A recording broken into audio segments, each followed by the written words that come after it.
All right, guys, welcome back into another episode of To The Show Baseball Podcast presented by Beyond the Monster. I am your host, Andrew Parker, and today's episode, we are diving into the Toronto Blue Jays organization. We have Will Robertson on. Will was fresh off winning an International League Player of the Week there in AAA for his performance in Buffalo, and it was a 3-home run game, to be more specific. So we do dive into that. Obviously, you don't see that very often, hitting 3 home runs in one game. So we do talk about that. We talk about a little bit about how he was prepping himself this offseason, obviously in his second stint here in AAA. And we dive into all that, how spring training went for him, and some other, obviously being a dad in 2024. So we dive into all that. But before I get any further, whether you watch me on YouTube, listening on Spotify, Apple Podcasts, wherever it is that you are taking this in, please like, subscribe. We're making a big push right now on the YouTube subscribers. It's free to subscribe, so anything helps. I always appreciate it. But without further ado, let me shoot you on to the interview with Will Robertson. All right, I am joined by Will Robertson, and he's fresh off winning a Player of the Week award for the Buffalo Bison last week. That's where I want to start. Obviously, you had a 3-home run game to start the week last week. Was that the first time that's ever happened for you? Yeah, first time ever 3 home runs in a game. I think the first time ever having more than 1 home run in a game professionally. So definitely a cool experience. Yeah, we'll take it. Yeah, and obviously 3 home runs, 3 at bats. I don't believe you can get much better than that. Maybe like 3 grand slams and 3 at bats or something like that. But obviously, something that you don't see very often. So I guess I just want to take me through that game a little bit. Obviously, you hit the first one. It's probably like, okay, like you said, you've had a ton of home runs this year. You've hit them a bunch in your past. But once you got the second, did you feel something weird where you're just like, I'm feeling it today? Like, was it something different? Yeah. So the night before, they usually, send out like the starting pitcher and all that stuff. And originally, Frankie Montas wasn't supposed to, or we didn't know he was starting. And kind of late at night, they're like, hey, Frankie's going to start. We don't know how long he's going to go. He, went X amount of innings last time. So, we're thinking, between, 3 to 5 innings. So you kind of, you reset your game plan a little bit. And you didn't really know how long he was going to be in the game. Obviously, Frankie Montas, big leaguer, has had a lot of success. So you're just trying to game plan as best as you can. And then, first at bat, felt like I, got a good pitch to hit. And then after that, you kind of settle into the game a little bit more. But yeah, definitely by the third at bat, you kind of, I told my wife I kind of blacked out a little bit. I just kind of was up there and swung and I hit it. I'm like, no way. And then running around the bases, you're just kind of like, did that just happen? So yeah, definitely a cool moment.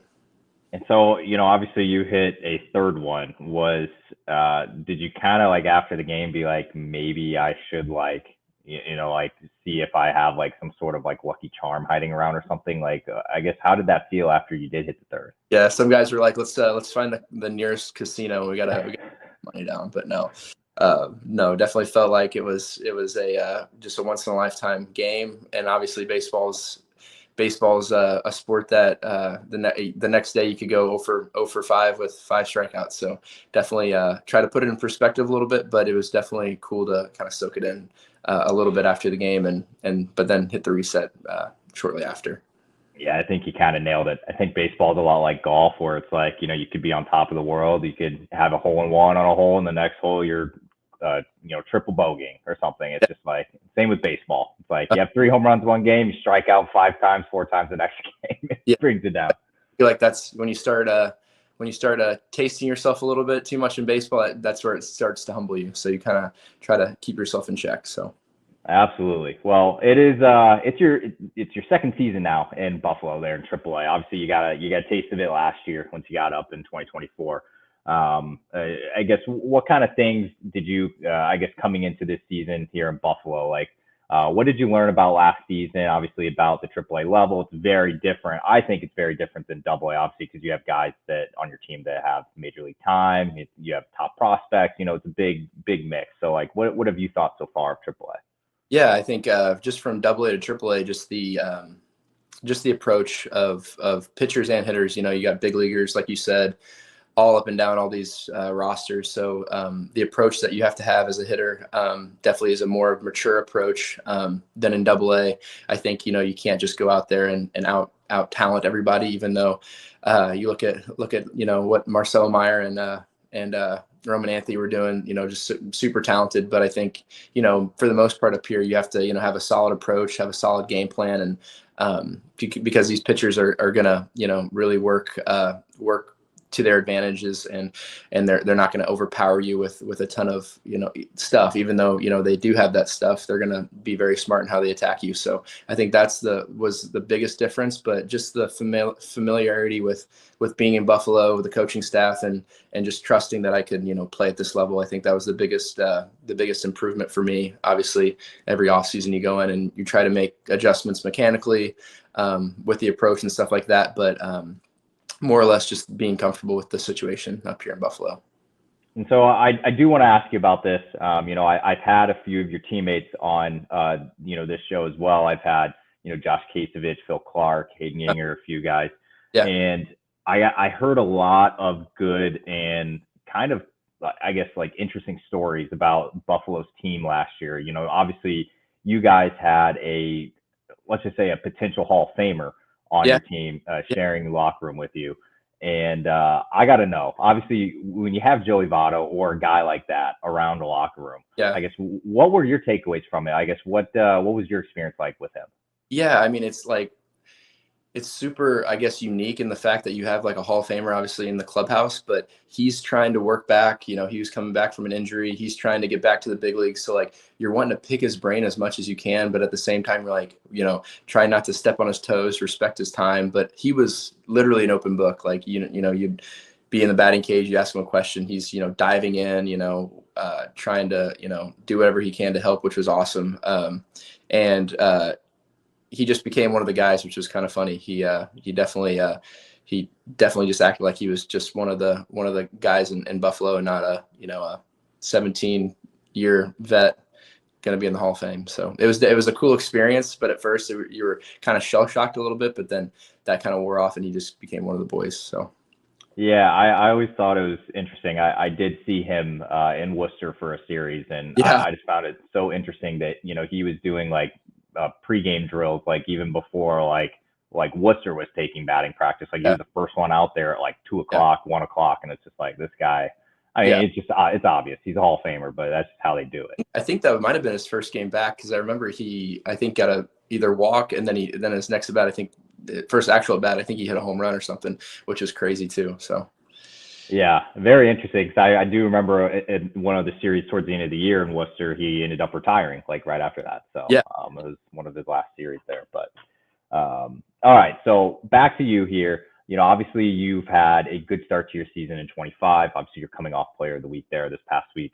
I feel like that might be a thing of what you did this offseason. Obviously you put yourself in a good spot for this year. So I want to ask, like, what were you up to this offseason? Like, what kind of things did you work on? What did it look like? Yeah, definitely wanted to improve pretty much the bottom line of, making more contact in the zone. That was kind of my big thing. When I make contact, and it's usually pretty hard. So just getting down to the baseline of like, how do I, create more contact for myself, and talking over with some of the Blue Jays coaches, Ryan Long, Craig Perry, our hitting coordinator, just kind of what that looked like. And for me, it was, looking back on how I moved as a hitter, and what, freed me up, per se. Cause that was kind of like the word that we'd always go back to, is like, I felt stuck, or, how do I free myself up? So looking at, my body and how I kind of move, and kind of leaning more into that to free myself up, both physically and mentally. When you're doing stuff that you're naturally going to do, it kind of frees you up mentally as well, which I definitely have felt that this year, that I'm not as internally focused, with mechanics and stuff like that. I'm way more focused on, the pitch, the approach, more than anything, with being confident in what I'm doing at the plate. So I think for me, it was just going back to, how I was moving, and making some tweaks there, with moving kind of towards my natural ability more than anything. So that was probably the biggest mechanical adjustment. And so with some of those adjustments you were just speaking of, heading into spring training this year, obviously once you get to AAA, every single player at the AAA level is essentially major league depth. Whether you're on the 40-man roster or not, you are one call away, one injury away, whatever it is. So for you heading into this past spring training here, what kind of things did you want and did you take away from it, I guess, once you got there and, you were obviously getting into games? Like, what were some things you were taking away from it?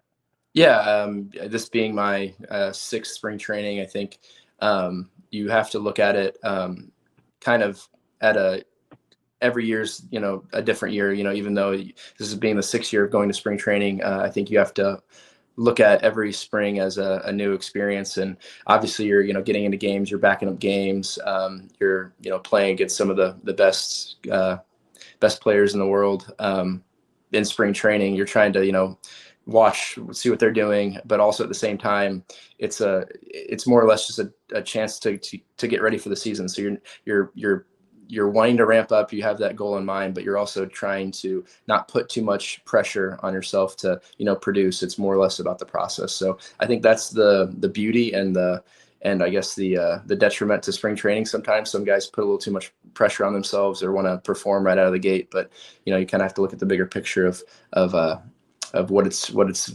meant to do. Is it's meant to get you ready for the season. So I think you have to have both lenses on it and just try to soak up as much as you can when you're around those guys. So. Yeah, and I feel like you brought up something interesting. You were talking about, putting pressure on yourself and, you got to try to stay away from that. And, obviously you're at like I said before, you're at the AAA level now. You're one call away from the big leagues. And, you're I think you're a little over 600 plate appearances right now in AAA. So obviously you've put some time into AAA so far, and you're getting closer to that, achieving that goal. So for you, how hard is it for a player to just kind of stay where your feet are, not think about like playing GM or anything like that, or just like, oh, maybe I get called up now with this? Like, how difficult is that for a player, especially in AAA when you're one call away? No, for sure. I think it's definitely hard. Like I'd be lying to you if I didn't say it, that, I didn't think about, getting called up or, that dream that everybody's got, playing baseball, getting called up to the big leagues for your debut. I'd be lying if I told you I didn't think about that. But I think as a baseball player and playing as much as, guys in AAA have, I think, that once you start worrying about things that are outside of your control, that's when, things start to slip up. Your process isn't as sharp. You're not as consistent with the work that you need to be doing. So I think for me, it's just getting down to, kind of being boring in how I, go approach my day, not try to change anything, not to do too much, not to do, stay, what I'm doing, just kind of be boring with my work and consistent with it, and everything else will take care of itself. So. Yeah, I can only, I ask guys this all the time. It's like, I don't know how you guys do it. Obviously, you're trying to play GM. I can only imagine, like, from even my perspective, it's like, oh, this guy should be here, this guy should be here. You kind of go crazy. I can only imagine like what guys are going through. Talking with, I feel like the position player side is a little more like, it's not concrete by any means, but like I feel like it is a little more structured. The pitching side, talking with Hayden, I'm sure you talked to him about it, but just getting guys off of the waivers and all this stuff, or this is a doubleheader, we need to switch some stuff around. That in and of itself is crazy. Sometimes getting to look at that in the clubhouse and all that, how that works. So you can drive yourself crazy thinking about it for sure, and it's really important to have, that process of, like you said, being where your feet are for where you're at. Yeah. Very, I think it's not talked about enough, obviously, playing professional baseball is very hard. And the mental side of it is just, it's half the battle. And you're playing it every day. So it's not like football that, okay, like, oh, we can worry about this, a couple days, and okay, we've got a couple days to prepare, and no, like all this stuff is happening and you're playing that night or you're pitching that night, and you've got to, be ready to compete. So it's definitely unique. All right. Well, we were talking about this before we started recording here, but you're obviously a Missouri man, which I respect a lot because I am also a Missouri man. So, for you being in Buffalo, how's it been? Obviously, being on the East Coast and like trying to adapt to a little different pace of life out there. Yeah, I'm from a small town, so the Northeast is a little different. But I mean, you travel everywhere for baseball, so you kind of get used to it. But I would say that for me, I would pride myself on, being able to handle the cold pretty well, just being from Missouri and the cold winters that we've got. But then once you go down to Florida for about a month, it kind of wears the calluses off you, and then you come back to Buffalo and you kind of get shell shocked again, and then you're kind of like, what? Like, I'm from Missouri, like this shouldn't bother me, but it always seems to get you a little bit. So Buffalo weather early on in spring can humble you a little bit, but hopefully right now it's looking good this week, and the weather's starting to change for us a little bit. I will say this though, when I moved out to the East Coast and the Northeast specifically, I had never heard of a baseball game getting snowed out or having snow delays like you do in Buffalo, New Hampshire, even Portland, all those. Oh man, it's I think last year in Worcester we got snowed out 3 games in a row. I think it was like one of the first 2 series, and it was just mind blowing because I mean back home like baseball usually starts in March, and yeah, it's a little cold, but like it's nothing crazy. But yeah, up here it just seems to linger on just a little bit longer and makes everything a little tougher. But it makes for nice summers though, so we'll take it. Yeah, and I did want to ask. I'm going to be lame and ask another weather question here, but obviously it's something that I don't think people talk about as much. The people that might just look at the box scores or like the back of the baseball card numbers for you guys there in AAA. But obviously you're playing in Buffalo and you're playing against teams like Syracuse and Rochester, Worcester, like all in the month like early May, even late April. I don't know why they open up there, but. It is like 40 degrees when you guys are playing these games. It is windy. It's cold. It's not easy to be playing, especially like you said, after you got out of spring training in Florida. So it's like, how much of a factor is the weather? I think it's more, this is probably a corny answer, but like it's mind over matter a little bit. You kind of have to trick yourself a little bit. I mean, personally, I think the wind is the worst part. I was actually talking to our GM, or just like, how about all these teams, Worcester, Syracuse, Rochester, us, all these North teams just stay down in Florida for a month and play at the complex or play, in Florida for a month and then go up because it just seems like, especially this year, I feel like this year has been the worst with the rhythm of everything. Like, yes, it was cold, but then we were getting, rained out, snowed out, twice a week. And, it screws up with the rhythm and timing. I feel like the first month was the most difficult I've experienced in pro ball, with just getting that rhythm of playing every day. So I brought that up to our GM, like, hey, we need to push for that because that would help it out a lot. But yeah, I don't know if that'll happen anytime soon. I don't know, man. You guys need to be opening up in Jacksonville, Gwinnett, Durham. Seriously, they come to us in July and August when it's hot and humid, 100 degrees down there. I feel like that's a pretty good plan. There it is. All right. Well, it's above our pay grade, but it's worth a shot. All right. I got 2 questions left for you, and I am going to let you slide. So. Every week you have a Monday off. Every Monday in the minor league baseball, it's an off day. What are you doing on that off day? So like I said, my family's in town. So here lately, it's been driving back from the away series, and then just doing dad stuff and hanging out with the family. But I'm always down for a good golf round. Not saying that I'm good at golf, but I do enjoy going out and playing and kind of just getting your mind hitting a white object that doesn't really you're not really thinking that much about. So I always enjoy that. But just hanging out with the family here recently. I did see one of your Instagram posts you made. Obviously 2024 is a special year for you. You became a father.